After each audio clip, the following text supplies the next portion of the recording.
Thank you very, very much. I'm a few days into my New Zealand trip.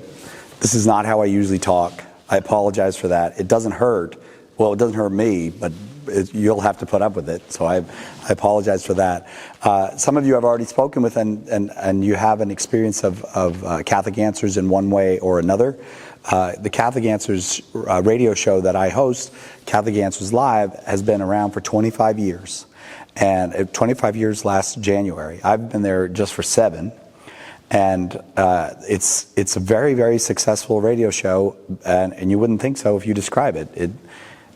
Anybody can call and ask anything they want about the Catholic faith, and we'll have an expert there to answer the question, maybe a lay expert, maybe a priest or a religious, but it's gone on and grown over 25 years, in part because the people I work with, the apologists. I'm not an apologist. My primary job is I push a button, I say hello, I listen to the question, and I say, Jimmy. And then my part of the job is over. I nap while Jimmy finishes his answer, then I push another button, take another call. But they're extraordinary people with an extraordinary spirit, and I think one of the things that God has blessed this apostolate with is really good people who that don't have another agenda besides sharing Christ and His church, and there's always temptations to do that. I think sometimes over the last 25 years, we have given into those temptations, but nobody's perfect. And in general, I think there's been a consistent effort to just be reliable in answering questions about the faith. So we follow the Catechism of the Catholic Church. We follow the documents of the Catholic Church. And early in our kind of life, back in the 90s, when nobody really knew about websites, the founder of Catholic Answers, I'm told, came into the room of the apologists and said, hey, they have these things where you can get a name for the internet, and then this is going to be really big. And he goes, so I registered Catholic.com. And these apologists that were there say, all right, great. They didn't know what he was talking about. Well, now we are Catholic.com. So when people are looking for stuff about the Catholic faith, we've become a kind of a destination for them. And we have thousands and thousands of answers to questions that have been put in the database over the years. And people ask their questions, or they type it into the little search bar, and usually 5 or 6 different answers will come up that they could reflect on. So if you have, for example, a question, this is very common. There's someone in the family or a friend or somebody you're talking to about the faith, and they ask a question. You can always just type the question into Catholic.com and then get the answer that you need for the next time that you see that person. It's a pretty good resource. Now, it's possible that the Pope would like Catholic.com, and we are obedient, and we have made very clear to the Vatican that if they would like Catholic.com, one large check and it's theirs. And so no large check has been forthcoming, so but they have Vatican.va, so they don't need it. But it is kind of this great blessing that we have.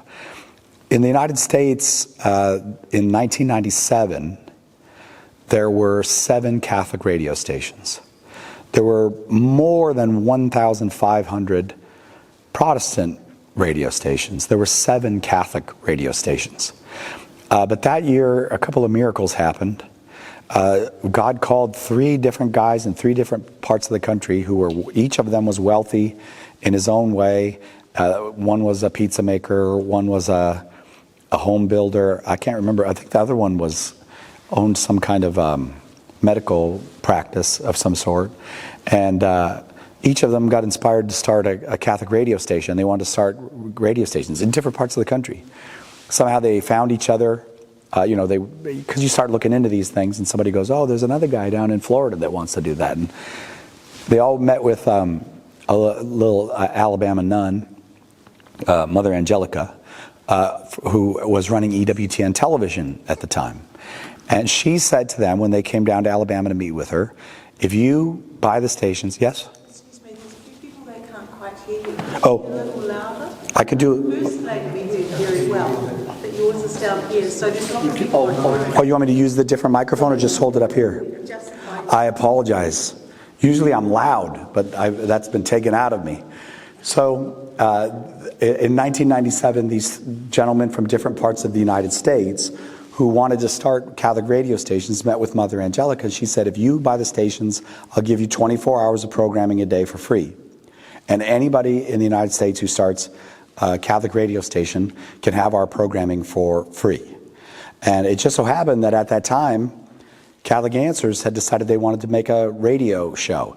There were 7 Catholic radio stations in the U.S., and somehow Carl Keating, who's our founder, he's a very forward-looking person. He said, well, we'll just start making it, and then we'll give it to whoever wants to take it. Well, so we got in 1997. These networks started in 1997, and Mother Angelica agreed to give the programming away for free. So in the intervening years, 26 years now, we are up to about 500 Catholic radio stations across the United States. More than, well, in the neighborhood of 400 of them are in English, the rest are in Spanish, and it's been a revolution in Catholic media. And people like Matt Fradd started in that business, Jason Everett, and many, many others who started with us at Catholic Answers because we were making 2 hours of that. Well, actually, we were making 4 hours of that 24-hour day that Mother was giving away for free because we gave the show to her for free. And so she played it once live and then in the middle of the night once again for anybody that had missed it. So it's really an extraordinary story of a lot of people just stepping out in faith and starting this Catholic media thing that has gotten going and gotten going. And probably the best run Catholic radio network in the world is a pretty small network in a United States state called Nebraska. Do any of you know about Nebraska? Do you know about our 50 states? Nebraska? Nobody really? Okay, a couple of people know about Nebraska. Nebraska is famous for one thing. Well, it's actually not famous for anything because only 4 of you nodded your heads, but is known for one thing and one thing only. The entire state of Nebraska is corn. It's covered with corn. It's a corn state. So their big festival each fall is the Corn Festival. Their football team that they love their football team. It's the Nebraska Cornhuskers. These people are corn people, all right? But they have a couple of relatively big cities. They're not big cities, but you know, of a couple 100,000 people, they have a few of those cities across the state. It's a big farm state. And now this radio network covers the state, Spirit Catholic Radio. And there's a good number of Catholics up there, but they're by no means the majority. That part of the United States is mostly Lutheran. And so this network got going, and they just got really good at it. And it's a little bit like us at Catholic Answers. There's these blessings that come, and you don't know where they come from. You know, you end up with people like Jimmy Akin and Tim Staples and Trent Horn and now Joe Heschmeyer, one of the great apologists in the whole world, works with us. Well, where did it all come from? God provides. And God put a lot of really talented Catholic radio people in the state of Nebraska. And so now when people call us and say, I'd like to start a Catholic radio station, we say, don't talk to us, talk to the people in Nebraska. And so I tell you this because one day we get a call from Nigeria. We get phone calls from all over the world. Sometimes we get calls from New Zealand. But I wouldn't say, maybe a few a month from Africa. You know, not a lot, but a few, because it's the middle of the night when we're on in Africa. But we get a call from Nigeria. And so we always, like, if somebody calls from Nigeria, you say, how'd you hear about us? And they go, oh, I have the Spirit Catholic Radio app from Nebraska on my phone. So what I'm saying is, like, God is moving in a powerful way. You can be in the corn state of Nebraska, and you could create something that actually is reaching Catholics in Nigeria, and who knows where else. You know, that's one that we heard of, but who knows where else that this little Catholic radio network is reaching. So it really is a wonderful, wonderful time in Catholic media. It's also a difficult time. You know, because of social media, you get a lot of grumpy Catholics who like to pick on each other, pick on the bishop, pick on the pope, pick on the pastor. And I mean, how many of you anonymously pick on Monsignor online? On your Facebook pages, you're saying, hey, a priest I don't want to mention. No, you don't do it because you love him, but there is a kind of negativity in some of that. So both things have come up, but overwhelmingly, this is a wonderful tool. So on Catholic Answers Live, we do special days where you can't call if you're Catholic. So it says, why aren't you Catholic? Or we do a special day, why are you pro-choice? Or another day will be, why don't you believe in God? And you would think, because we're on Catholic radio stations, that's all we're on is Catholic radio stations. Well, who's going to call?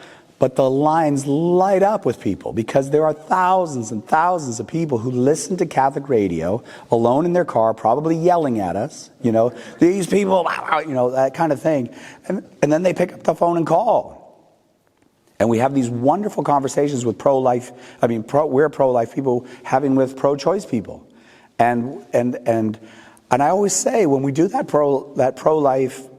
pro-choice show where we give the pro-life position and people call and give the pro-choice position, I say to them, and I like to say this to our listeners, there is nowhere else in media where this is happening. You're not going to turn on CNN and they're going to have a responsible, reasonable conversation between people who are extremely different and take different sides of the position. So Catholic radio really has we're a niche. We're just a niche in the radio world, but we have a real contribution to make. And there have been people who have come out of their atheism because of what they found at Catholic Answers, or come out of all kinds of situations. Maybe they were former Catholics who they gave it up because they had some kind of difficulty. And often what I have found is that answering questions about the faith almost never argues anyone into the faith. I probably could count on one hand, if I really thought hard, of the times where someone got argued into the faith. But what we can do is argue people out of their obstacles to the faith. So that you start to take away that thing, well, why do you all worship Mary? Okay? Why do you Catholics believe in purgatory? Purgatory is not in the Bible. This kind of thing. Why do you say the Pope is infallible? The Pope is clearly not infallible. Well, a simple explanation, sometimes, Tim Staples had a guy one time, he asked this question, he said 25 years, and I don't remember what the question was, I'm sorry that I don't, but he said 25 years, nobody's been able to answer this question for me, and I'm not coming into the Catholic Church until somebody can give me an answer. And he gives him this long question. Tim answers the question. And the guy said, 25 years, no one gave me the answer. And he said, that's like a rock coming off of my soul. He said, it's just like a rock being taken off. And that's just delightful when that happens. That's just amazing when that happens. One day we had a guy call, and he lives in a small town in Turkey. He's probably listening on the Spirit Catholic radio app. I mean, how else are you going to be listening to us in Turkey, right? Well, they could be on our website or our app, but there's a million ways to listen, but who knows? But the guy's in some small town in Turkey. There's no Catholics in this small town in Turkey. I'm so sorry about that. But he's been listening to Catholic radio, and then he started reading Catholic stuff, and he calls us up and he says, I know in my heart I'm a Catholic. I've been raised Muslim my whole life. He goes, but I know that the Catholic Church is the truth. If I leave my town and go down to the bottom of the hill where there's a big city, and I become a Catholic, my neighbors will kill me. So what do I do? Well, you could have heard a pin drop at Catholic Answers. We were like, but they worked through them. We had 2 apologists come in and just work through the problems, about you can be secretly baptized. You don't have to be baptized publicly. You can receive the sacrament secretly. You can never tell anybody that you've become a Christian. But what you can't do, they told him, is deny the faith. If someone says, is Jesus the Lord, you can't say, no, Jesus is not the Lord, because he told us that we have to say yes to those kinds of questions. And this guy, 2 things happened. One, this Muslim guy got the answers he needed, and he seemed very convinced that he could go down, he could meet secretly with a priest, and he could enter the Catholic Church. He could receive, as St. Peter says, baptism now saves you. He could receive the saving waters of baptism. But the other thing that happened was about 1 million people listening on the air got an understanding of what it means that they have the freedom to get up and go to church every Sunday. And we had people calling for weeks going, remember that guy that called from Turkey? Like, what were we going to say? No, I don't remember that. I don't remember a guy from Turkey. And they'd say, when I heard that, I started to appreciate what it means that I can go to Mass on Sunday, you know? And we'd say, well, you should probably make a donation. No, we didn't say that. But you see how that this media thing, it can be used for good. You know, if we sit around complaining about the church on the air, if we start fussing about everything that's wrong, because guess what? There's a lot wrong with the Catholic Church. We will drive people away. But if we just proclaim Jesus Christ, crucified and risen, the founder of this church that you can enter, and by coming in, you become a member of the body of Christ, people, little by little, it has an effect on them. And some come in, not all do. But even when Jesus called people, not all of them came in. I say that to encourage you because Catholics really failed for decades in the United States. Our Protestant brothers and sisters had 1,500 radio stations when we had 7. But the Holy Spirit is moving. The Holy Spirit is moving, and something happened, and it's making a huge, huge difference. And I was a diocesan newspaper editor. I was the editor of the newspaper for the Diocese of San Diego. And then the first time I heard Catholic radio, I had just this sense of joy. Like, that is reaching people that I can never reach with this diocesan newspaper. Like, in 1 minute on the air, they're reaching people that I could have a whole career at the diocese publishing this paper that we'll never reach. So I went to the radio people, and I essentially stalked them for about 2 years until they hired me and let me do it, because I just wanted to be part of this thing that's happening. And it's a great blessing that it's happening, because God knows that the world is really oppressed and full of darkness, that much of the media is hypersexualized, hyper angry, hyper polarized. Even if you just want to go home, I'm just going to relax and watch television, you never know what you're going to get. And some of it can be very, very harmful. And now here in the midst of that, you know, you go up and down the dial, you might get anger, you might get all kinds of weird stuff. But on one place on the dial, you get people talking about Jesus and his church. And talking about it in a way that doesn't say, if you're pro-choice, go away. It doesn't say, if you're atheist, go away. It says, anybody wants to, bring it. We want to talk about it.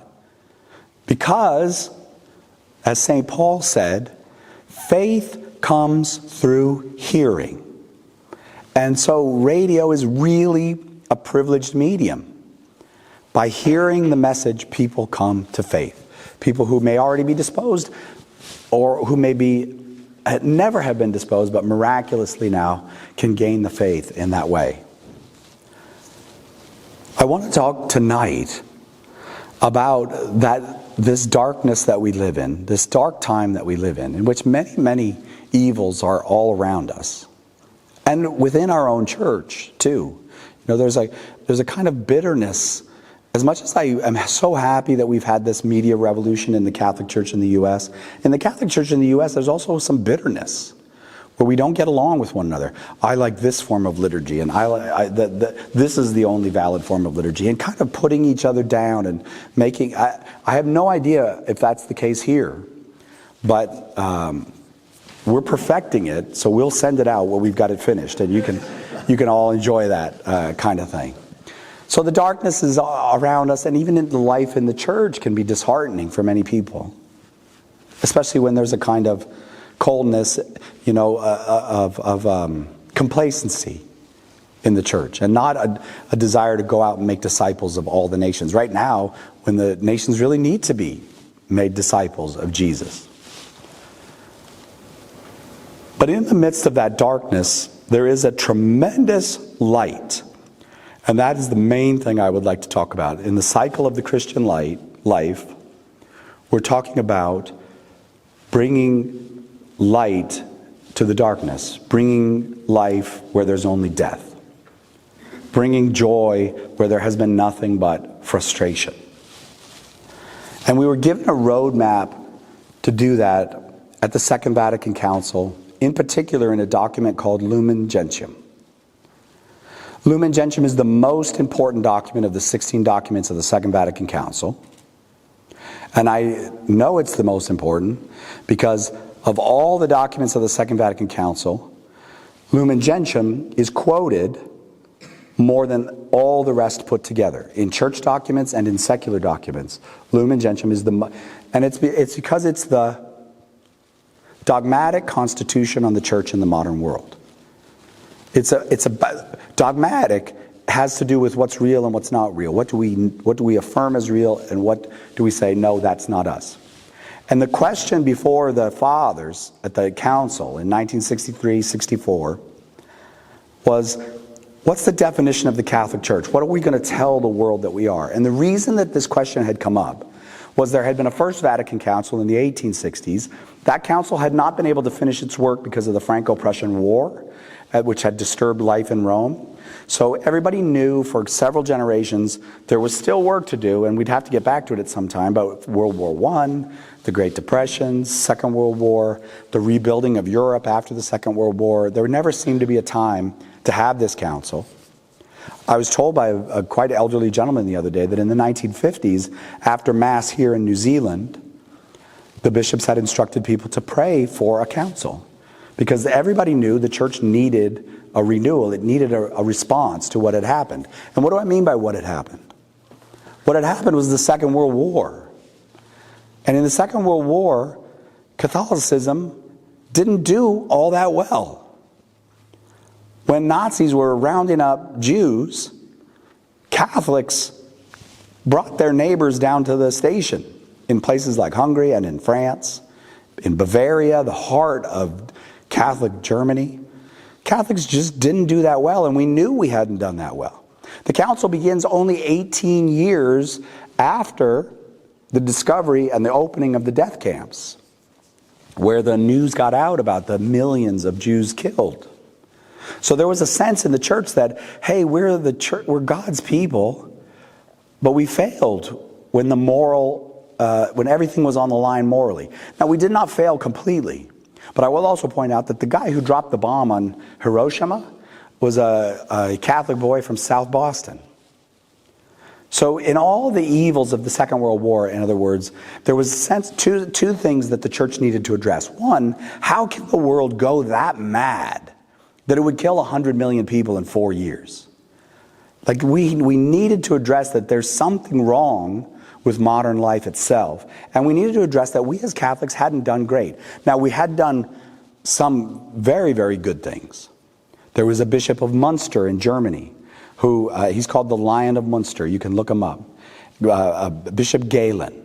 He was a German noble from a giant Catholic family who became a bishop. And when the Nazis started rounding up children who had disabilities and killing those children, he preached every Sunday against that killing. We should be proud of people like that. Pope Pius XI wrote the only encyclical ever written in German, Mit brennender Sorge, with a burning heart. And he secretly smuggled it into Germany, and it was read from every pulpit in every church. And it said, these racist policies are incompatible with the Catholic faith, meaning he never named the Nazis. But everyone knew where the racist ideology was. It was the Nazi hatred of Jews. And he published it in German in case you didn't get who he was talking about. Pope Pius XII protected Jews in Italy. And you notice that when I said Catholics rounded up Jews and turned them over to the Nazis, I didn't mention Italy. Because Italy actually did really well. Italy was a fascist country under Benito Mussolini. And when the Germans told the Italian generals to round up Jews, the Italian generals did one of these. Oh yeah, we'll get to it. And they just never got to it. They didn't say no. They just never got around to rounding up their Jews.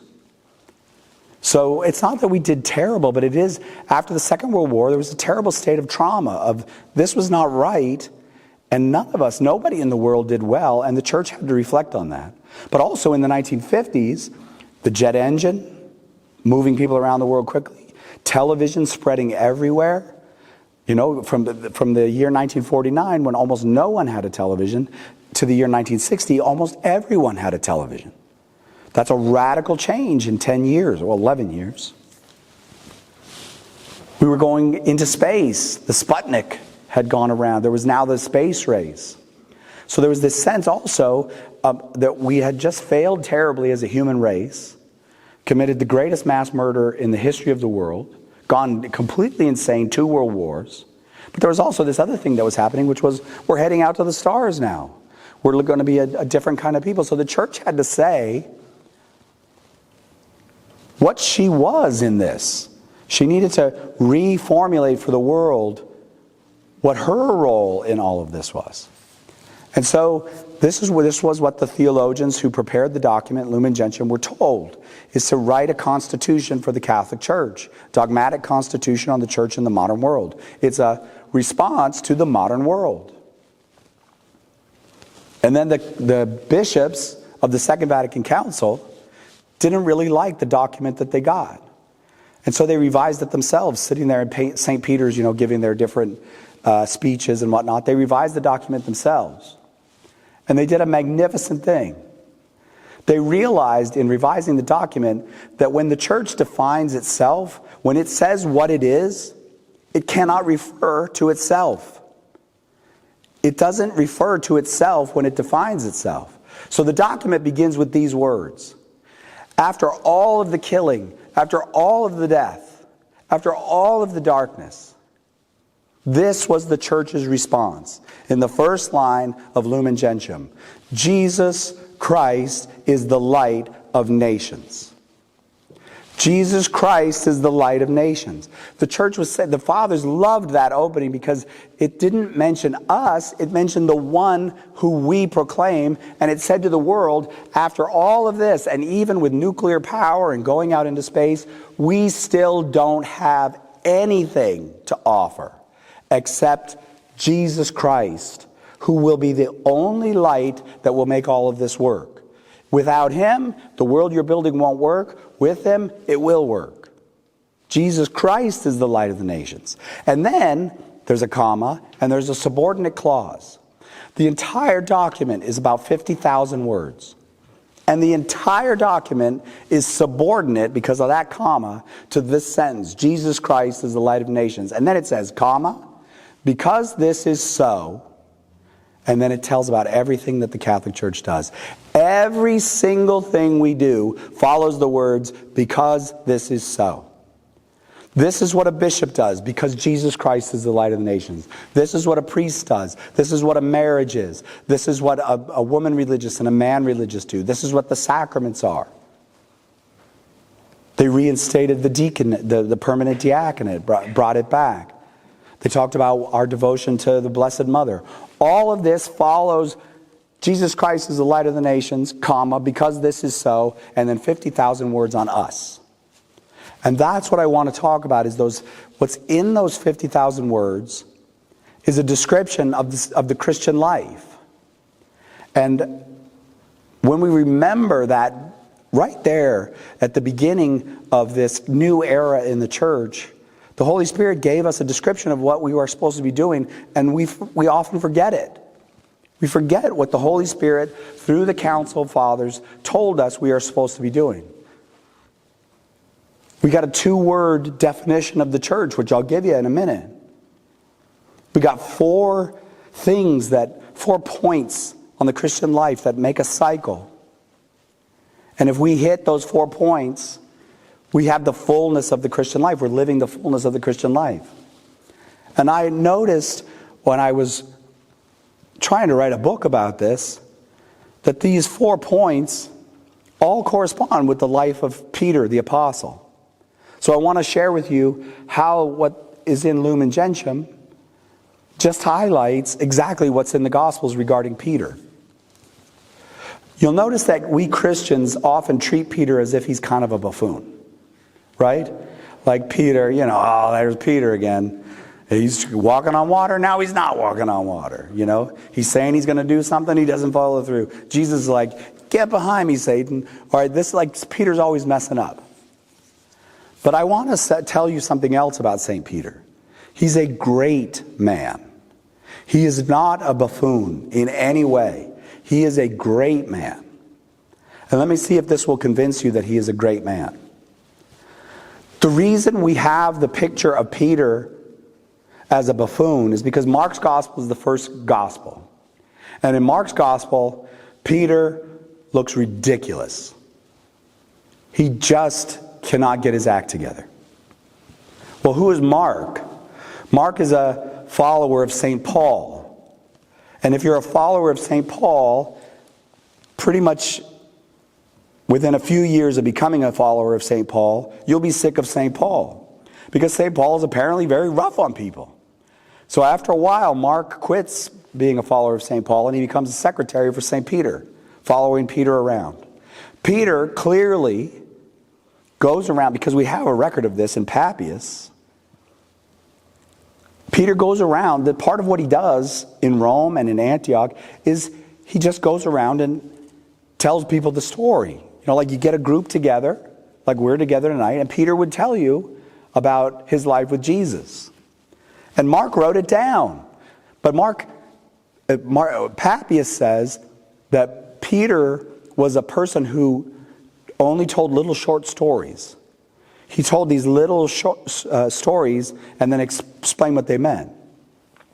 And so that when Mark wrote his gospel, the church fathers say, Mark just collected up these little stories. And there's even one church father that says Mark didn't even put them in the right order. He just put them together because he remembered, remember when Peter told that story about this, and he put it together and he made his gospel. So that means Mark's gospel is Peter. That means when Peter would go out and talk about Jesus, he would be so emphasizing Jesus that he would put himself down. That he would say, I didn't understand what the Lord was saying. I was so slow to get it. Because if Peter didn't say it, Mark wouldn't have written it. This is not a buffoon. This is a great man who knows that he serves the Lord, and he doesn't tell those stories to glorify himself. He tells those stories to glorify the Lord. And so then Matthew and then Luke and then John all have Mark's gospel when they write theirs. And so this kind of theme of Peter as kind of a goof continues in all the gospels. Peter did that to himself. But consider this about Peter. When St. Matthew was called, when Jesus called St. Matthew was sitting in a tax collector's room collecting taxes. He's a bad man. He's betrayed his people. He's obviously a very educated man. He's more educated than the other apostles because in order to do the job he was doing in Capernaum, you got to be able to speak at least 3 languages and you got to be able to work with numbers. So he's a smart guy, but he's basically a mafia enforcer. That's basically what a tax collector is in those days. You're just collecting for the emperor. And however you can squeeze it out, you squeeze it out. He's a bad guy. And Jesus comes in and points at him. At least I say he points at him. It doesn't say he points at him in the gospel, but I always have Caravaggio's painting of Jesus. I can't get it out of my head. So Jesus points at him, and in the painting, Matthew looks like, what? And he calls Matthew. That's not at all what happened with Peter. Jesus does not approach Peter as a sinner. Jesus approaches Peter as a holy Jewish man. Because the first time Jesus and Peter meet, it's because Peter and Andrew, James and John have walked all the way from the Galilee down to the Jordan River, to the bottom of the Jordan River, and they're there to hear the preaching of John the Baptist. So this is a holy man who went out to the desert to see the prophet. And he's looking for the Messiah. And there's James and John and Peter and Andrew. They're listening to John the Baptist preaching. And Jesus, he has the beatific vision. He can set things up however he wants. He goes strolling around behind them, like just walking by, because he knows exactly what John is going to say. Here's the future apostles listening to John, and John says, "Behold, the Lamb of God who takes away the sins of the world." That's an extraordinary thing For 1,000 years, Jewish men have been waiting for the Messiah. And then Andrew, apparently much smarter than Peter in this regard, he talks to Jesus first. And we know that because he comes to Peter and says, "We have found the Messiah." And then Peter goes and meets Jesus. And Jesus apparently gets a big kick out of Peter because he gives him a nickname right away. And the nickname is Peter. The dude's real name is Simon. And he calls him Petros, which means rock. And Peter doesn't even know why he's calling him rock. He won't know that till later, when Jesus founds his entire church on a pun. He founds the entire church on a pun. "Thou art rock, and on this rock I will build my church." That's not even a very good pun. Our entire church is founded on kind of a dumb pun. It's probably better in Greek. Yes, I'm sure it is better in Greek. Yes. It's funnier. But, I mean, Jesus says these, sometimes it does seem almost like he's got a kind of a sense of humor that's a little bit like, well, it's different. You know, like when he calls the Pharisees, "You whitewashed sepulchers." Where'd that come? That's weird. Like your graves that are painted is perfect. Like it's a perfect image. As everything Jesus said is perfect. But you go, like, did people laugh when he said that? Or did people like go, what? Like, I don't know how people reacted to it. But he calls, basically he changes Peter's name from Simon. He starts calling him Petros. And then later, after James and John and Peter and Andrew have gone back to the Galilee, they're fishing. And this is the story we get in the Synoptic Gospels. They're fishing. And along comes Jesus. And Mark, is addicted. Mark, the writer of Mark's Gospel, is an addict. And the thing that he is addicted to is the word immediately. He cannot seem to write anything without putting the word immediately. And immediately Jesus went to Andrew and Peter and said, "Come follow me, I'll make you fishers of men." And immediately they got up out of the boat. And immediately Jesus went. So everybody's doing everything immediately. But you look at that and you go, why? They've never met this guy before. But you need John's Gospel to know they did meet him before. They met him when they were out visiting John the Baptist. They know who he is. They know he's the Messiah. Andrew has already said it. We found the Messiah. So when he says, "Come follow me," they're like, "We're going." There's no question in their mind. They're going to follow the Messiah. Peter's not a dolt. Peter's a great man. A great and holy man. So let me ask you this, because you know a lot of good people just like Peter who don't have Jesus in their life. And you maybe say to yourself, do I really need to bother them with the gospel because they're already a good person? Peter was already a good person. Peter was a really good Jewish man, which is really, really good. Because Judaism is the religion of justice and peace. This is a good and holy man. So what difference does it make if he's already good, what difference does it make if Jesus calls him? Because how else is he going to walk on water? How else is he going to become a man whose shadow passes over the sick and the sick are healed? Peter is like an appliance. He's like a blender or something. And Jesus is the plug. You got to get plugged in. Now you can become fully alive. What Jesus brings to Peter is not calling him out of a life of terrible sin. What Jesus brings to Peter is he brings him fully alive. He takes a man who was waiting and hoping and turns him into a man who is living, fully living, one of the greatest lives ever lived by a human being. That's what Jesus does. And you know what has to happen? This is what Lumen Gentium says has to happen. None of that can happen unless Jesus comes to you and you meet him. There is no one who can get plugged in to that power unless Jesus, if Jesus doesn't come down from heaven, become a little baby, grow up in Nazareth, walk out to the river to see John the Baptist, and then stroll, what's up? Behind, because he knows that this is the moment that the apostles are going to discover him. If he doesn't do all of that, Peter lives and dies hoping and waiting. But because he does do it, because Jesus himself does it, comes and finds him, he comes fully alive as a man and becomes one of the greatest men ever to live.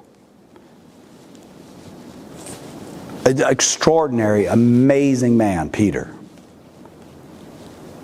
So this is the first step in the Christian life. You have to meet Jesus. It does not exist until you have met Jesus.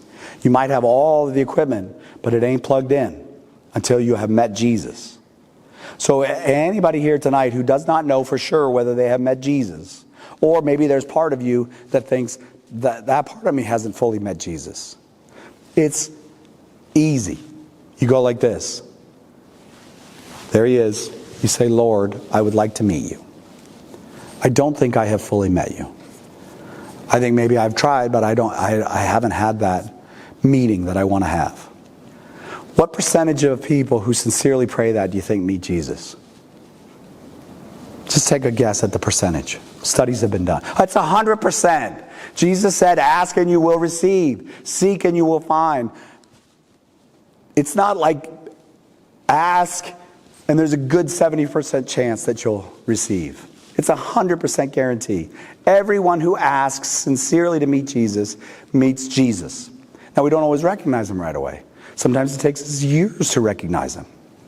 I know that I had an experience with Jesus at a young age that transformed my life, and it was only later that I realized, oh, I know what that experience was.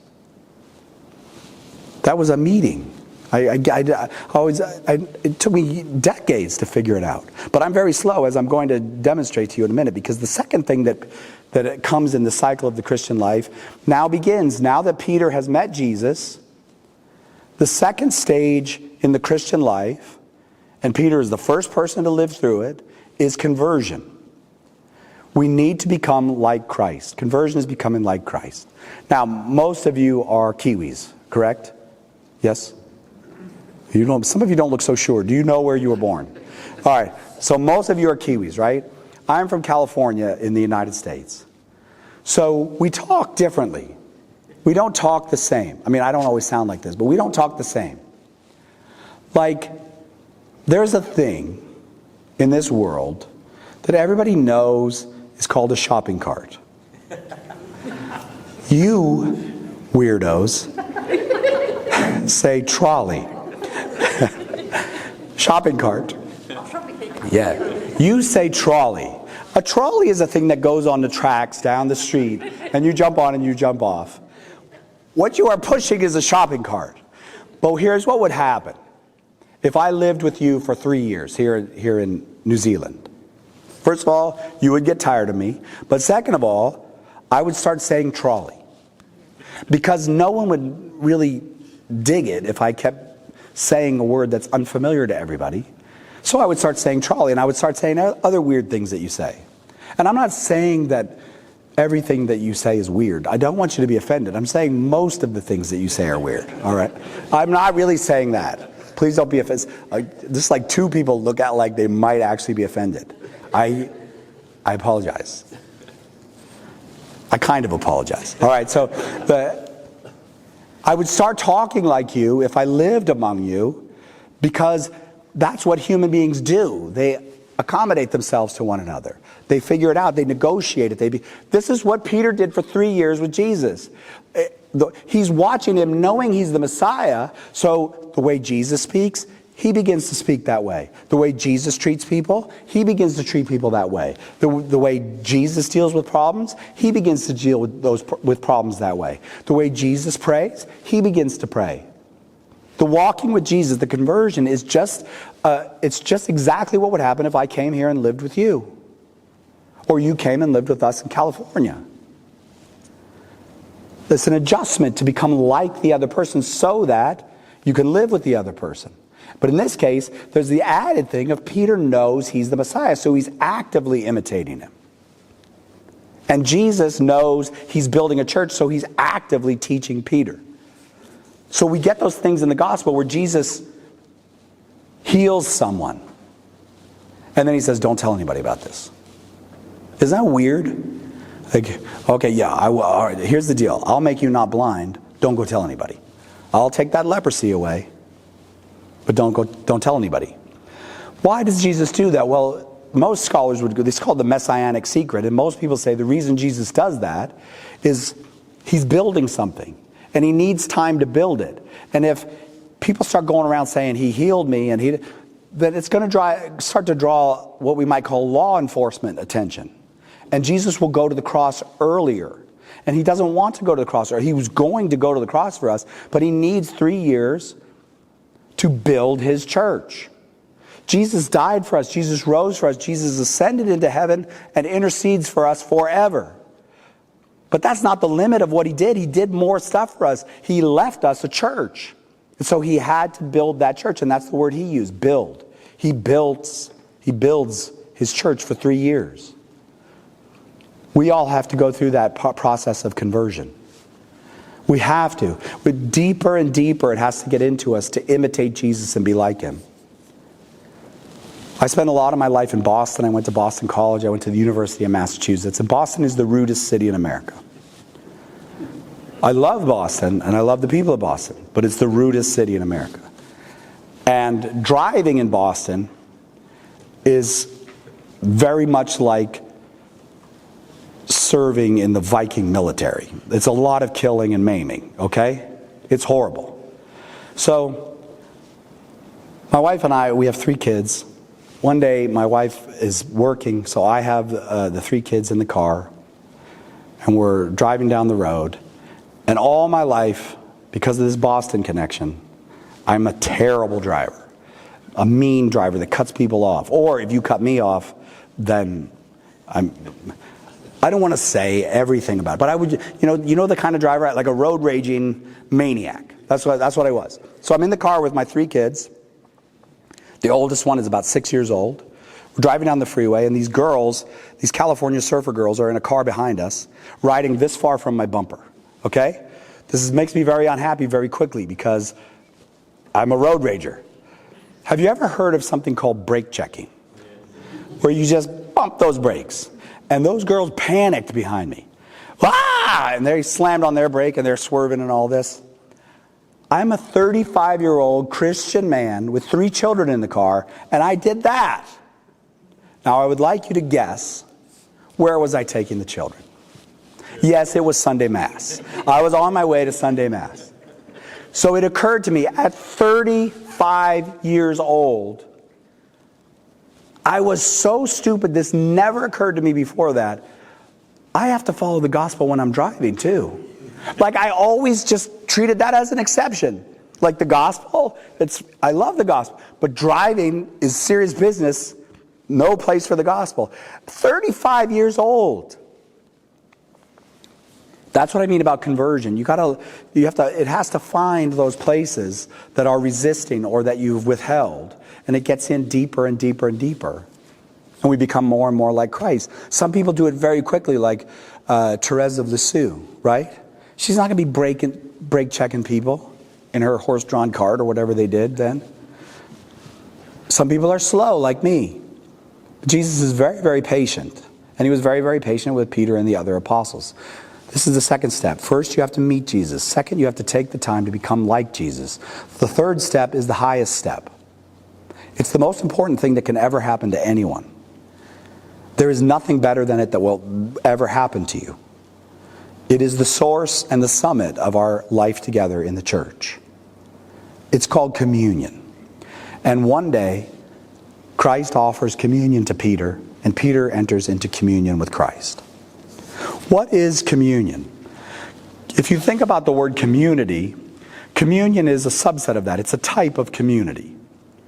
It's a particular type of community in which one person would die for the other and the other would die for the person. It's a community where 2 people love each other so much, or a group of people love each other so much that they would die for one another. All marriages are communities. All marriages are communities. They have bank accounts, they have children together. There's the institution of marriage, and that's a communal institution. Some marriages are communions. Usually not at the beginning. Usually that takes a long, long time. And if you go through all the struggles and nobody murders anybody, then maybe late in life, this communion blossoms between husband and wife. That's a big if, that no murder thing. But if you can get through the murder phase and everybody's still alive, there's this new thing that can happen. And ask older couples about it. Everybody has struggles in their marriage, but sometimes this new thing flowers late in marriage, in which the husband genuinely lives for the wife and the wife genuinely lives for the husband. And they serve each other and they love each other. And they know each other, so they're good at it. They still struggle, they still fight, they still fuss. That never goes away. Actually, that ends, I've been told by very good theologians, the struggles in marriage end 1 week after death. So you're still struggling together as spouses, and then 1 week after death, it goes away finally. So, I mean, I'm not saying that all goes away, but communion is this relationship in which they would really die for each other. And I mean die in every way. Like, he wants to see this movie really badly, but he knows that she loves this other movie. So, it's all right, dear, whatever movie you want to see. He doesn't, now I'm not saying they just walk all over each other. I'm saying that it's a mature one where it's genuine, like, I don't really, what I need more than anything is to give my life to you, and I know that you give your life to me, so there's a kind of settledness in it. This is what Jesus offers to Peter, and Peter blows it. He tells Peter, I'm going to Jerusalem to die. And Peter says, I'll come die with you, Lord. Which I'm going to try to explain in a minute why that's the stupidest thing that Peter could have said. It was really kind of cruel. And Jesus says to him, Peter, before the cock crows 3 times, before the cock crows, you'll have betrayed me 3 times. It's a very sad moment, really. It's not an angry moment. It's a sad moment. Because what Jesus is saying is, I'm going to Jerusalem. I'm going to lay down my life for you. And Peter doesn't say, thank you, Lord. He doesn't say, I'm sorry, Lord. He doesn't say, what do you need from me now, Lord? He says, I'll go and die with you. His death doesn't mean anything in this situation. Nobody asked him to die for anything. Nobody needs him to die for anything. His friend, Jesus of Nazareth, just told him he's going to die, and he said something really stupid. Like, yeah, you and me, we'll die together. And then he knows it's stupid when that cock crows. He knows it's stupid. And then Jesus rises from the dead. And in one of the last times they have together, after Jesus rises from the dead, Jesus tells Peter, come for a walk with me. We're going for a little stroll. It has to have been still in Peter's heart that he had done this. He had rejected the Lord. And Jesus has not repaired that damage. But now he's going to repair that damage. The testimony that Peter could not give publicly, Jesus allows him to give privately. It's a private confession. He says, Peter, do you love me? Now, when Jesus says, Peter, do you love me? We could think of that as Jesus trying to get a response out so that he can say, feed my lambs, feed my sheep. But I don't think that that's the right way to think of this. Jesus is genuinely asking him, Peter, do you love me? He wants Peter to say yes, and he knows that Peter will say yes, and Peter is right when he says, Lord, you know I love you. So what is Jesus doing when he says, Peter, do you love me? To me, when I read it, he's doing the same thing that a young man or young woman says to the potential spouse, do you love me? Because we need to know that. And Jesus needs a friend. That is a bizarre thing to say, and you might think that's kind of heretical. Jesus needs a friend. He's God. He died. He rose from the dead. He doesn't have any needs. He'll never have tears or sadness again. But Jesus needs a friend. When Jesus was conceived in the womb of Mary, he needed the umbilical cord to keep him alive. But he's God. So how can he need the umbilical cord? Because he willed to be a man, and a man needs his mother when he's a little baby. And then he needed his parents to find him, not because God needs anything from us, but because he willed to be a man. And when you're a boy, you need your parents to come and find you when you're lost. And every man needs friends, and every woman needs friends. And so Jesus has willingly become the kind of creature that needs friends. He willed that. We need friends because that is in our nature. He needs friends because he willed to take on that nature. He willed to need us. And he genuinely needs Peter. Peter, do you love me? He needs to be loved. He saves us from sin. He saves us from death. He gives us eternal life. But that's not all. He calls us into personal friendship with him. He genuinely loves Peter. He has fallen in love with Peter. How does God fall in love? Because men fall in love and he's become a man. And friendship is falling in love. It's not always sexual falling in love. As a matter of fact, most of the time it's not. There's somebody that we fall in love with because this is a wonderful friend. Jesus has willed to become a man who can fall in love, and he falls in love, and he says, Peter, do you love me? You know I love you, Lord. 3 times. Each time repairs the damage of one of the rejections. What Peter couldn't do publicly, he can do privately. But also, Jesus, who finished his discourse to the apostles in John's gospel, the same gospel, by saying, I no longer call you slaves, but friends. Friendship is the key to Christianity. God has willed that we should be his friends.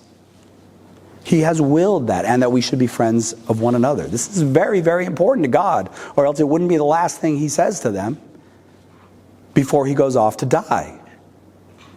I no longer call you slaves, but friends. This is communion. Okay, this is communion. This is the 3rd step in the 4 steps. Encounter, meeting him. No guarantees if you meet him.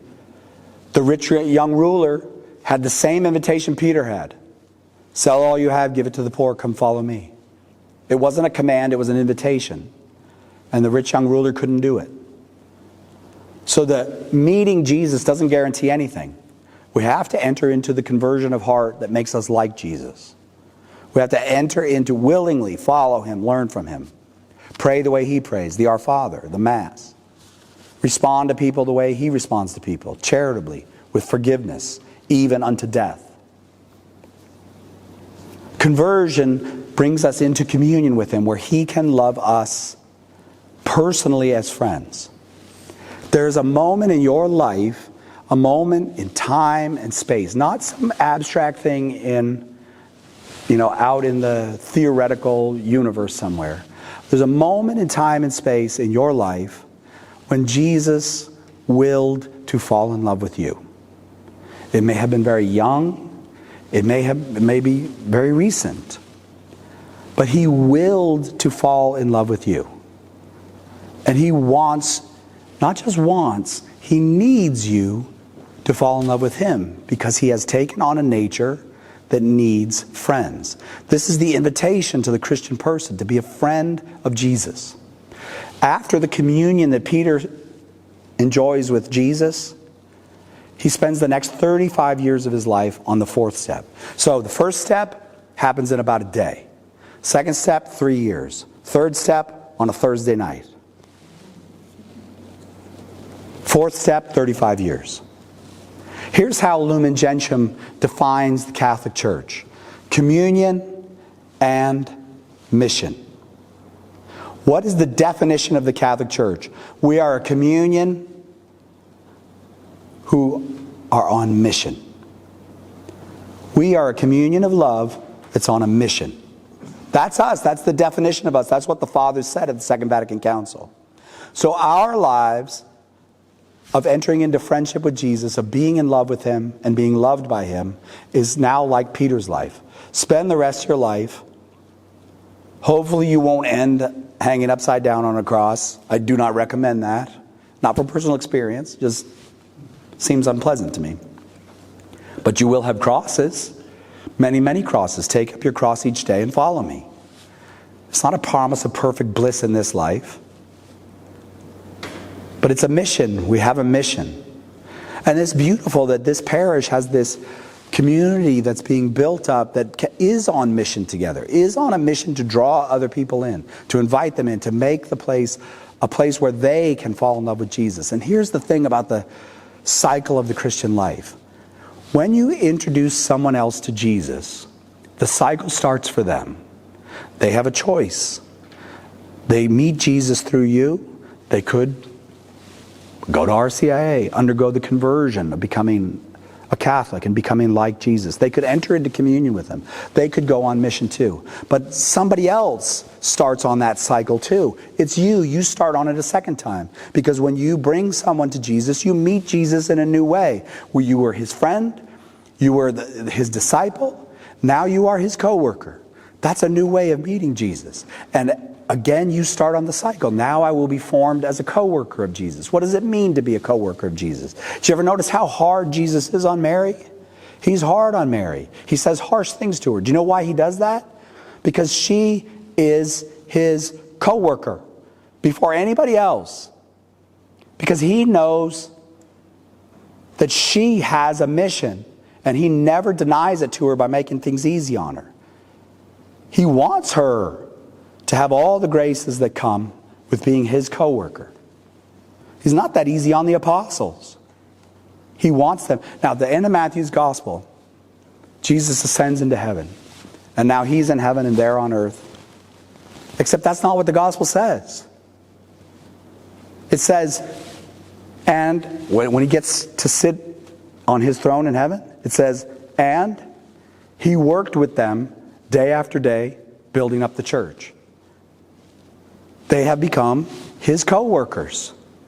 In a certain sense, not in a perfect sense, but in a certain sense, they have become his equals. They are now altar Christs, other Christs in the world. This is the Christian life, to meet him, to become like him, to enter into a shared life of love with him called communion, and then to be on mission as his co-worker, as one who has responsibility, who's not just the one who's saved, the one who's been rescued, the one who's been brought from death to life, but is also the friend and co-worker of the Lord of Lords, of the living God who came among us as a man.